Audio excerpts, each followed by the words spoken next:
So yeah, Henri Nouwen and Henri Nouwen's Theology, and I'll grab a couple strands of it. It's in that book, it's in The Wounded Healer, it's in his book Reaching Out, but he really says the same things a lot of different ways, which is when we embrace the cross and then live a life of the cross, moving forward in faith, we become the wounded healer, meaning life is messy, but since we've embraced that in the cross and found Jesus there, we have the ability to heal others or to love other people. I put it in my book, but he talks about living the question. So we're always trying to get the question answered. He says the life of faith is learning how to live the questions. So I walk forward day in and day out with the questions, at least a lot of them, unanswered and creating tension in me. But that's part of the nature of the faith walk. The Eucharist and living that out, incarnating the life of Jesus. Jesus took all the pain in the world into himself and breathed back love. And so this is a theology of Nouwen. I think it's really, really good theology, and I think that there's a lot we can learn from it.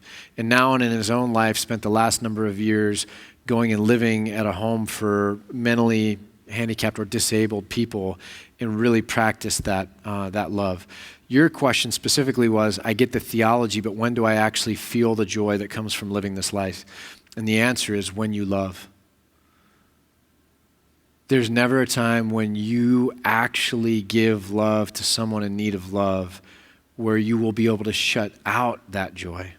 So the problem is too many of us understand the theology of it, but we lean back and wait for life to somehow get sorted out. Like, now that I think rightly about the world, it should change the forecast of the weather. It's when we love that we know joy. When we look at someone in need, when we see their pain, when we give to them and see the twinkle in their eye when they receive, no matter how tired we are, no matter how unloved we feel ourselves, it's the act of loving that allows us to feel loved. It's a paradox. But the best way to get out of the quicksand is to love your way out. The best way to feel love is to give love.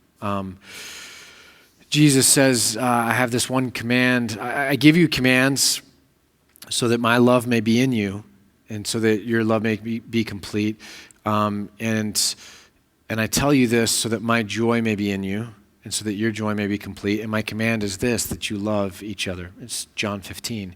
So when I'm understanding theology and I'm going to join Jesus in that, as I'm obeying his command to love, I'm finding his love in that he joins me in that place of pain and suffering, and there's solidarity there. And I experience his love and his joy made manifest completely in me. And so what's the big secret to Christianity that's so obvious, it's like looking for the glasses that are on your nose? It's that when Jesus says love, he's not talking about emotion. He's talking about the act of love as a discipline on a daily basis that you do out of obedience, and that it's the driver of so many other things in life that we're hungry for. And that's the best I can do. But great question and a great author to be reading. So.